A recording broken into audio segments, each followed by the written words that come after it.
നമസ്കാരം, സല്ലൂസ് മൊബൈലിലേക്ക് എല്ലാവർക്കും സ്വാഗതം. ഇന്ന് ഞാൻ ഉണ്ടാക്കാൻ പോകുന്നത് കോവയ്ക്ക മെഴുക്ക് വരട്ടിയാണ്. എന്തൊക്കെ വേണ്ടതെന്ന് നമുക്ക് നോക്കാം.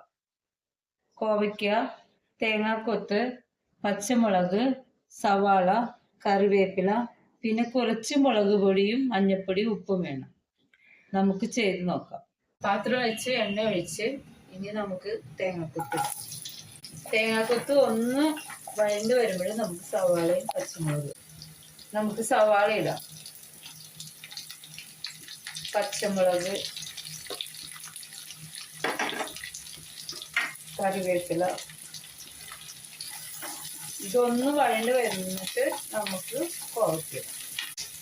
ഇനി നമുക്ക് കുറച്ച് മഞ്ഞൾപ്പൊടി ഇടാം, കുറച്ച് കാശ്മീരി മുളക് പൊടിയാണ്. പച്ചമുളക് ഇട്ടിട്ടുണ്ടല്ലോ, കാശ്മീരി മുളക് പൊടി ഒരു സ്പൂൺ. ഇതൊന്ന് മൂത്ത് വരുമ്പോൾ നമുക്ക് കോവയ്ക്ക ഇടാം. മൂത്തിട്ടുണ്ടേ നമുക്ക് കോവയ്ക്ക ഇടാം.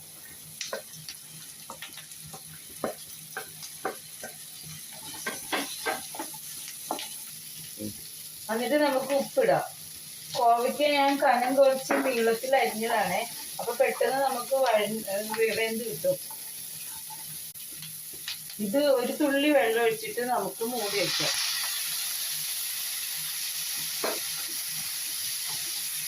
ചെറിയ തീയിൽ വെക്കണേ,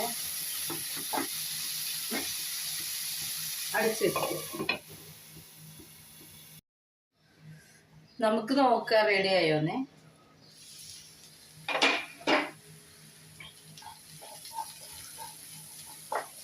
റെഡി ആയിട്ടുണ്ട്.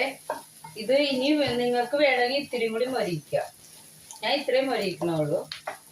ഇത് നല്ല ടേസ്റ്റുള്ള കറിയാണ്. ചോറിന് ഇതും ഒരു ചമ്മന്തിയൊക്കെ ഉണ്ടെങ്കിൽ വേറെ കറിയുടെ ആവശ്യമില്ല.